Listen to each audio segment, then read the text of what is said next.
Hello, welcome to KahindoTech. In this video, I'll show you how to add your credit or debit card on Pizza Hut app. But before I begin, I would like to let you know that this video is brought to you by Amazon Prime. If you shop at Amazon, you can save a lot of money by getting Amazon Prime subscription.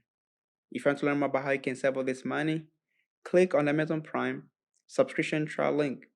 You can find this link in the video description. Now let's get back to the video. Like I said, I'll show you how to add your credit or debit card on Pizza Hut app. We'll start opening up your Pizza Hut app. Once you open up your Pizza Hut app, you're going to arrive on this main screen right here.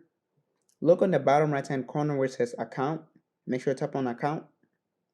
Then you're going to arrive on this main screen right here. As you arrive here, look all on the bottom where it says payment options. Payment options. Make sure to tap on that. Then you're going to arrive on this main screen right here. Make sure you look on the app where it says credit, debit. Make sure you look on the right where it says add a card.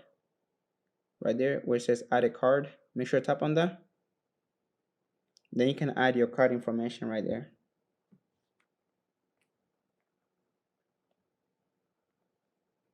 And once you've done that, make sure you tap where it says save. Once you're done entering your information, make sure to tap on where it said save right there. As you guys can see, tap on save. Then it will be updating your information. And that's how you add your credit or debit card on Pizza Hut app. If you have any other questions, leave them in the comment section below. Don't forget to check out the Amazon Prime subscription trial as you can find in my video description. And thank you for watching.